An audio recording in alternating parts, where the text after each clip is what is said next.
guests, Levis Lanny Poffo, Nikolai Volkoff, the Iron Sheik, and the Mouth of the South, Jimmy Hart, together with his protege, Terrible Terry Funk. And now, here's your host, Vince McMahon. Thank you.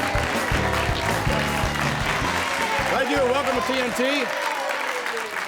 And we should have lots of fun, as we always attempt to, at least on TNT. And Alfred, New Year's resolution time for you? Yes.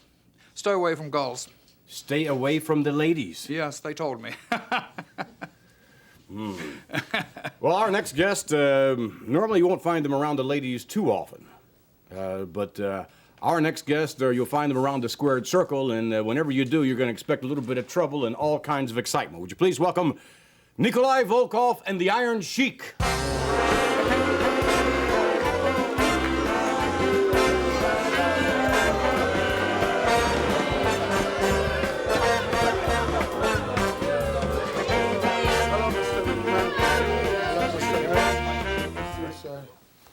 Now then, you gentlemen, we've seen you in many tag team encounters along with your manager, Freddie Blassie, and we also see you in individual counters. Which do you prefer, Nikolai, to team up with the Iron Sheik in terms of your wrestling schedule, or do you prefer more the individual competition?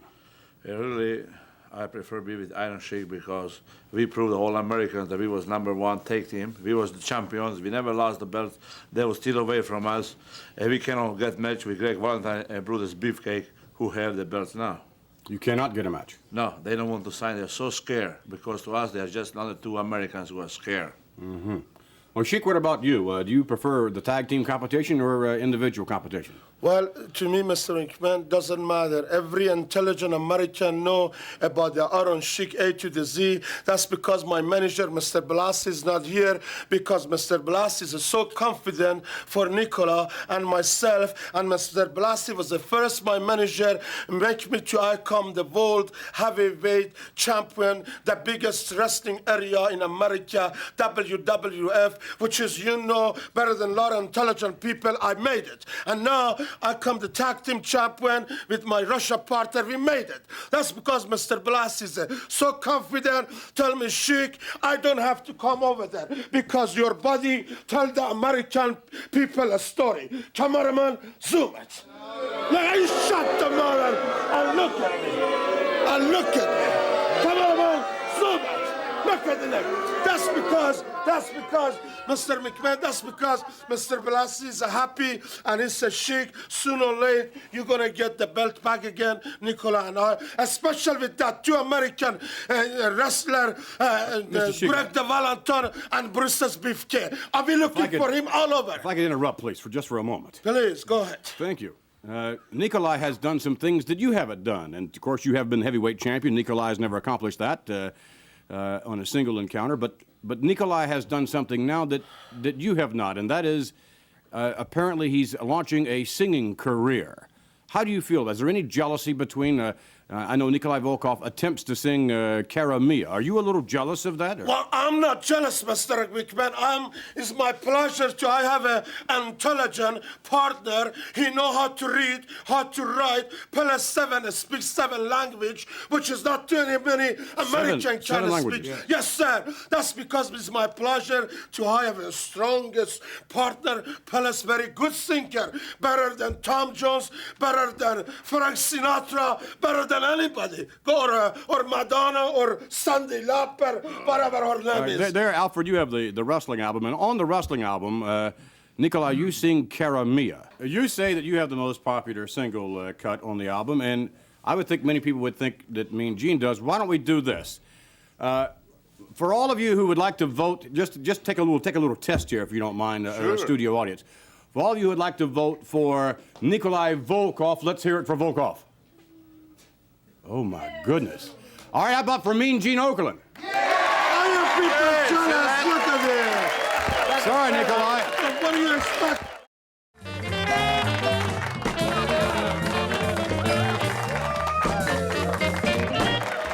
All right, back with more TNT, along with the Iron Sheik Nikolai Volkoff and Lord Alfred Hayes. And Sheik, that was a pretty popular item, I guess, was it a popular item during Christmas or what? Do you have there in your hand? Mr. McMahon, it was a quarter item, not just Christmas, all year round.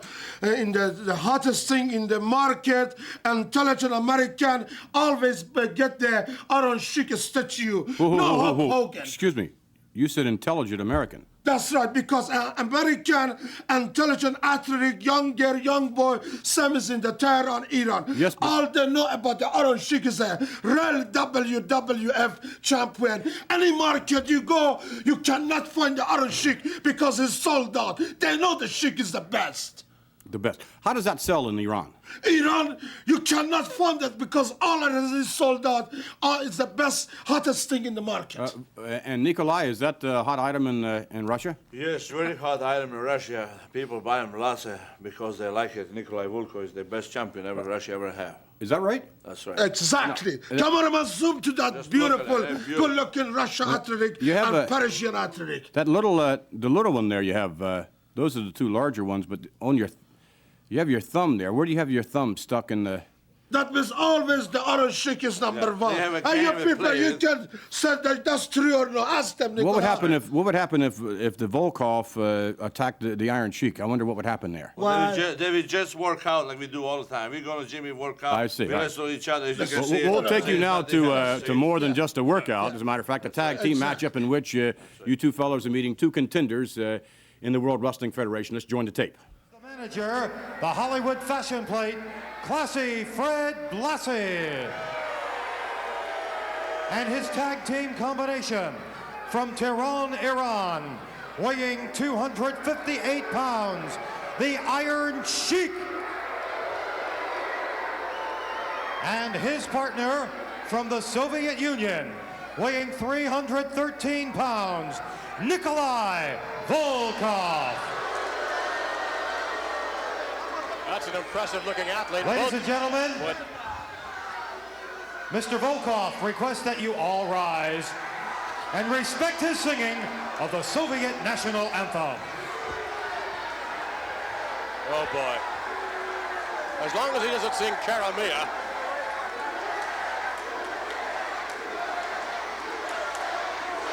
Volkoff looks a bit perplexed.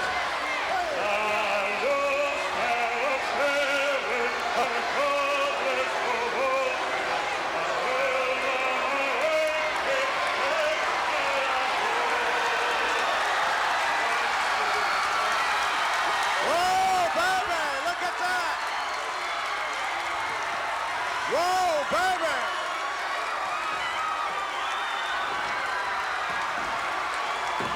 Look, Brook Kirshner coming out with Old Glory.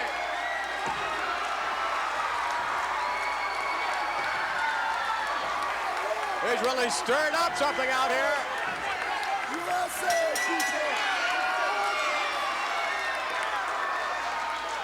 Kirchner, I think, distracted him, got him so upset that Wrestling 2 and Teddy over there, they attacked the Sheik and Volkoff, and they did a pretty good number on him, although they're back in the ring and they don't seem too shaken up.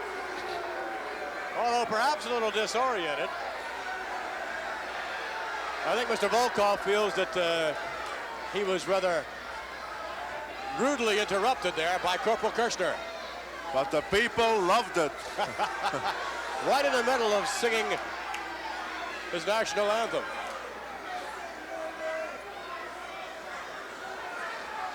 Sheik now locking up with wrestling number 2.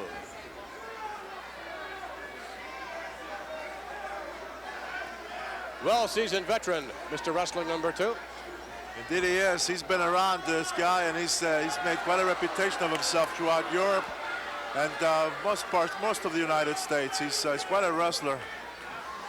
Be interesting to see what he can do against the likes of the Sheik and Volkoff.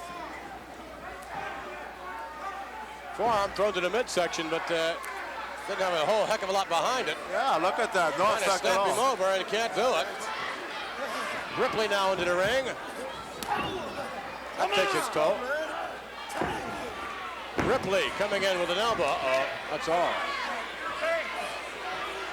Sheik has him up and slams him down to the canvas. Uh-oh, look at this. Oh, my. What a suplex. The Sheik.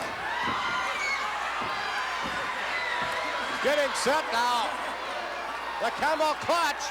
Applies it, and watch, he'll dump Ripley's face right down to the canvas. The Iron Sheik, victorious in no time at all.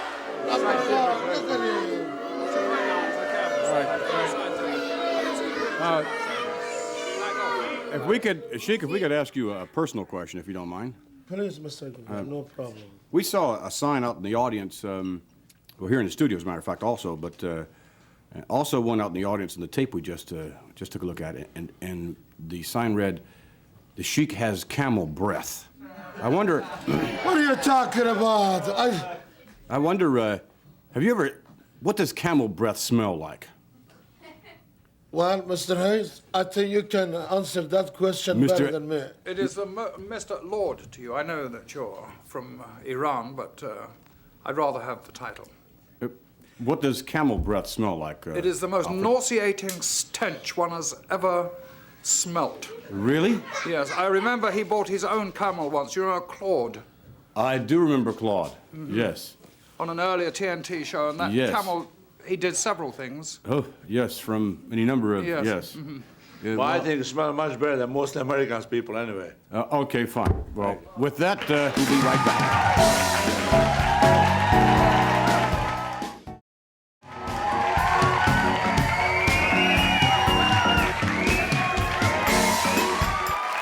Back with more TNT, and now that the former tag team champions have left us, certainly our next guest is every bit as prominent, although perhaps in a more fashionable way, certainly in a more popular way. Would you please welcome Leaping Lanny Poffo?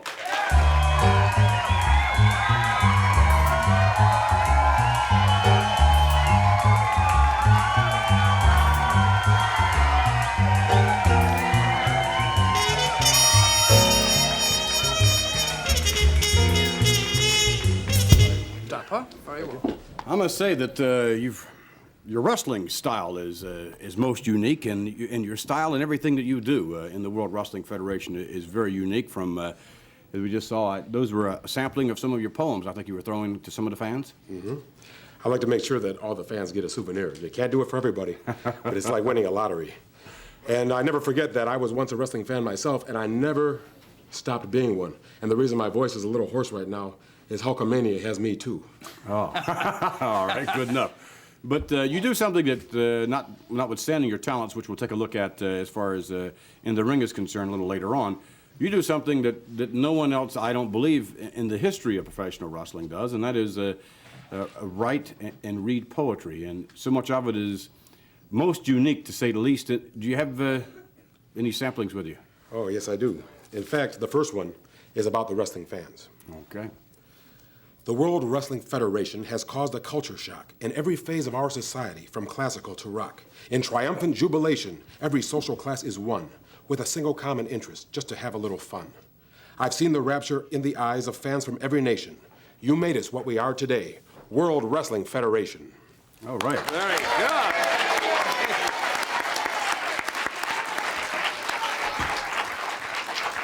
Very good. Now, before the broadcast, you and I were chatting a little bit, and you said that you had another poem, and this one was in honor of Lord Alfred Hayes. Before you read that one, and I'm very interested in that one. Most interested indeed. I'm pleased you didn't write it. I wish I could say I had a hand in it, but I didn't. We'll take you down to some videotape footage of Leaping Lanny Poffo in wrestling action against Rick Jacobs. Lanny Poffo, tremendous amateur background in wrestling. Look at this nice half Nelson here. And a tremendous acrobatic background as well in gymnastics, which gives him all that leaping ability. Right now, he's giving young Jacobs a wrestling lesson. And that's what happens to you when you come into the World Wrestling Federation. If you're not prepared for it, they'll make life miserable for you in a hurry. Give you a negative attitude forever about professional wrestling. You can't cut it. You'll find out quickly right here in the World Wrestling Federation.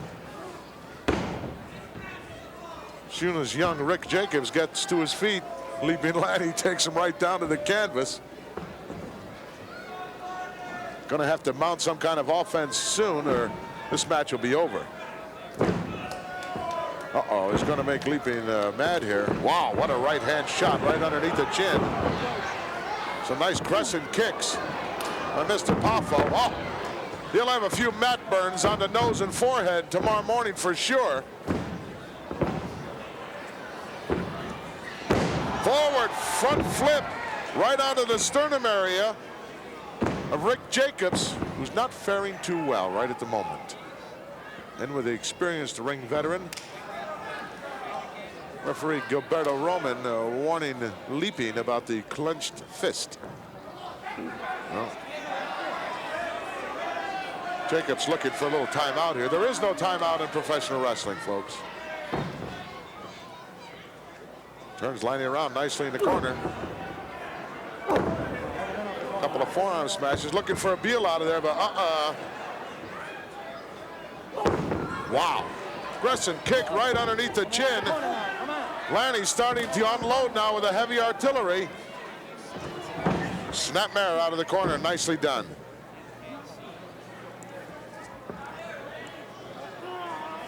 Scoop slam, wow. A lot of power behind that move. Leaping, going up now for his famous backflip, over for the cover, hooks the leg, it's over. Nicely done. Fantastic, loved it. Very nicely done.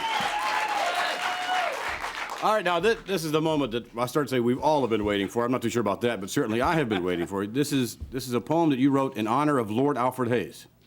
That's right. Are we ready? Little drum roll Yes. back there or something? More than ready. Aye. From the British aristocracy, Lord Alfred Hayes was born and bred, with scholastic honors from Oxford and more distinctions left unsaid.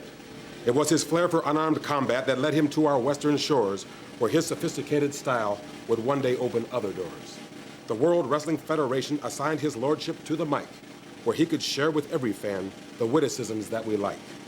The weekly feature called Update and the magic of TNT. What this man has done for wrestling is precisely our cup of tea.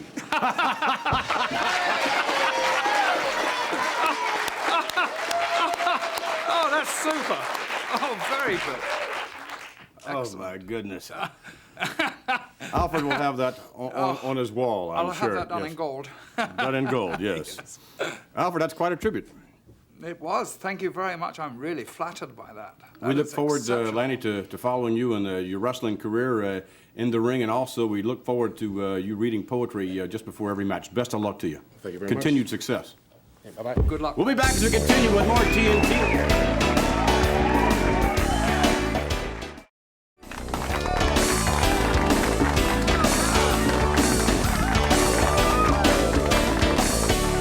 Here we are in our natural habitat.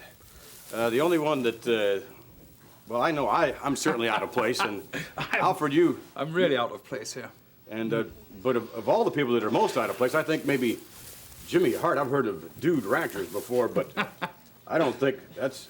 Hey, real cute. Everybody dresses like this. Well, not everybody, but when I visit Terry in Amarillo and his ranch, I always dress like this, don't I, Terry? Sure, Jimmy does. That's the way right. that he looks. I'm gonna let Jimmy Hart be Jimmy Hart. I'm gonna let Terry Funk be Terry Funk. And you know the only difference between this animal and a junkyard dog, don't you? Do you know what the difference is? Do you have any idea what the difference is? Well, how do you This perceive the thing difference? is a whole lot smarter than a junkyard dog. And this smarter, is baby. certainly an ignorant animal right here.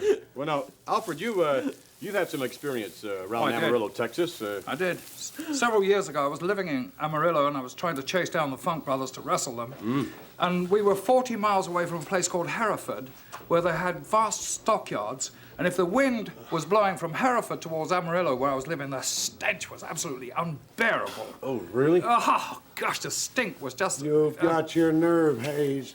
You know, I want to ask you a question now.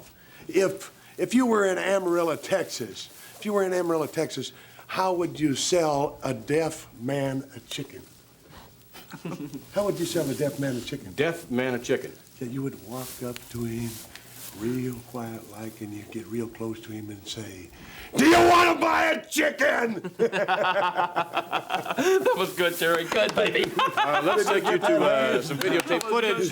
Terry Funk in action single competition will join this in progress, I believe, after which we'll come back for maybe a little brandy.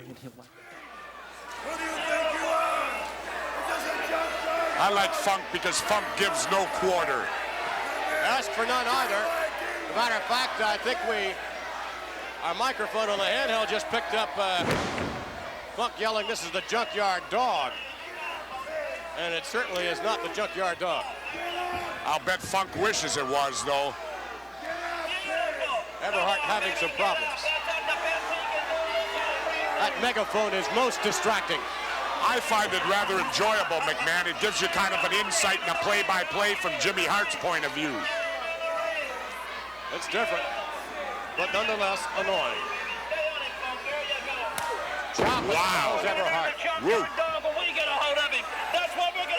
Oh, my. Jimmy Hart, moments ago, making reference to the Junkyard Dog as well.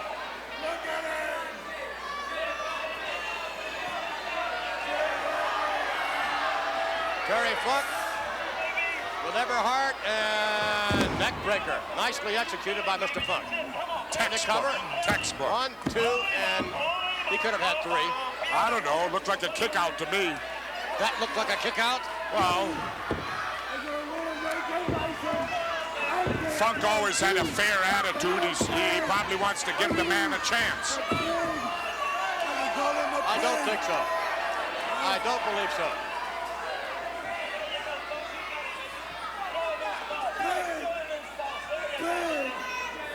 All right, now, Funk with Everhart. Whips him to the ropes. Up and sleeper hold. Look at it! Look at it! Listen to Funk. JYD said. And I'll tell you, McMahon, this could well happen to the JYD if he steps in there with Terry Funk. And here comes my favorite part right here. What's that? The branding. Oh, no. I love this. Oh, no. Look at this. Isn't that great? The mark of the Double Cross Ranch. Look at this. 3, 4, 5 of them. I think he's sending a message to the JYD. The junkyard. Well, it's no doubt you're sending your message all over, Mr. Funk. I wonder, speaking of cattle, how many head of cattle do you have on your ranch? I have about 130 cows, which that goes in and produces a lot of calves every year. If you understand that or not, I'm in basically a calf-cow crop is what I have on a double-cross ranch. Right. And you, have you ever, I guess obviously you have many times branded calves, have you not? Time and time again. You know what you brand a calf for is so if he can get away, gets out of your pasture, you can always look and see which calf is yours, and you can tell. It's a way of marking them. Mm-hmm. Now, whenever I do you can this... mark over a mark, too, can't you? I mean, as in rustling kind of... In rustling cattle, but do you think that I would have take any part in that? Of course not. Simply ask a question. I don't... Of course not. Right now, I am branding the entire WWF. I am branding that WWF right over the top of that with a double-cross brand. That's right. Right now, we have Alfred Hayes is out in the audience. Perhaps, Alfred, you can find someone out there who would like to ask Terry Funk or to the mouth of the South, Jimmy Hart, a question or two. Right, well, we have some youngsters here, and I think they all look like aspiring wrestlers to me. So I'll start off with this boy just here. If you'll give us your first name, and would you stand up and come right now? Everybody can see you, okay? Jason. Jason. Jason, what do you think? You can see Terry Funk standing over there. What do you think the outcome of a match would be between him and the champion Hulk Hogan? Hulk Hogan would win. Oh. Well, that was straight to the point.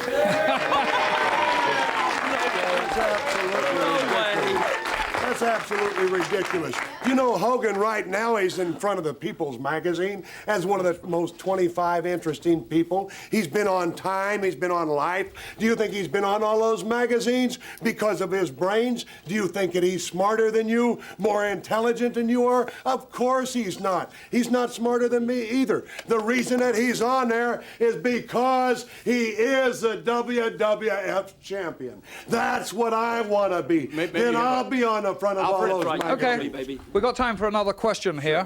What about this young man? He looks like an aspiring young wrestler. What is your name? Jared. Jared, what do you think would be your future if you were to grow up and become a wrestler, something like Terry Funk? I think that I wouldn't have a nice reputation. There you go. Very good. He'd have a reputation of a winner, wouldn't he? Wouldn't he have a reputation of a winner? That's what my father always told me is, son, you want to be a winner. So, son, you want to be a winner if you become a wrestler. And by being a winner, that's how you gain a reputation. Alfred, there's a little youngster there in the back. If you with his little hand up there. Let's have him down Come here. on down. Come on Let's see here. what he'd like. Your name? Ryan. Ryan? Yeah. Ryan, we asked about Hulk Hogan before. Let's change that slightly because there's some animosity that exists between Terry Funk and Junkyard Dog. What do you think the outcome of that match would be? Well, you're such a wimp, you know, because if you hate him so much, if you hate Junkyard Dog so much, why don't you wrestle him, you jerk? Whoa! Now, hey, we'll be back. I can whip the kid, Terry.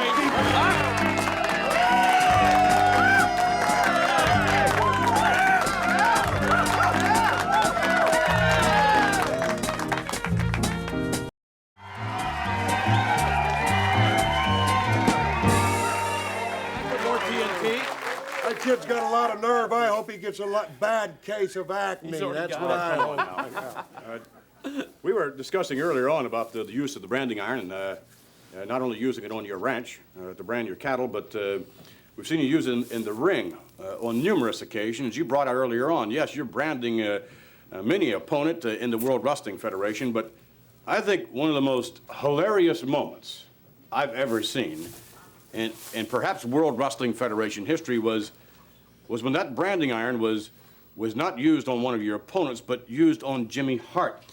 Yes, we have that footage. Hilarious. Let's take you now to that footage. That was the most humiliating. Down. Look, little tug of war here going on. Terry Funk trying to pull Jimmy Hart. Oh my goodness, no! Holy, they pulled his pants right off. This is ridiculous, McMahon. I've never seen such an utter display of horrible sportsmanship in my life. Wait That's a the minute. Junkyard Dog. Wait a minute. They're gonna, look at this. He's gonna brand him. Oh, this is He's terrible. gonna brand him.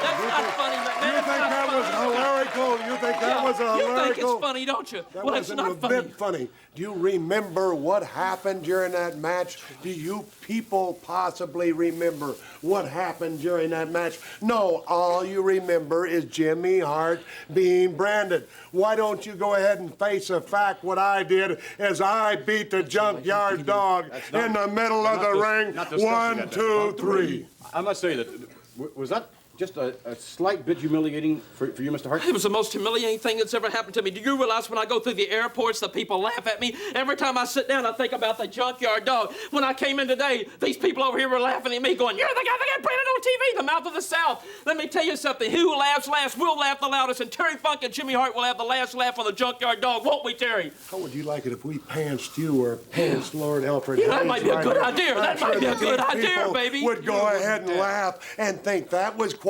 hilarious. He said we wouldn't dare, Terry. He said we wouldn't dare. Would we? We wouldn't dare. We wouldn't dare. What do you wear? A garter belt? He probably does.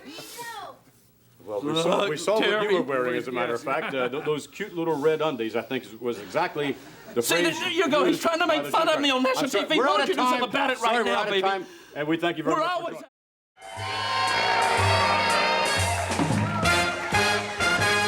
I'd like to thank our guest for joining us. And next week, by the way, to join us will be the Macho Man, Randy Savage, along with his manager, Elizabeth. And Elizabeth, much to the chagrin of the Macho Man, gets certainly a lot more applause than he does. But nonetheless, also on hand next week, Ivan Putski, the Junkyard Dog, will be here next week. Along with Big John Studd. So we invite you to join us next week for more TNT. So long, everybody.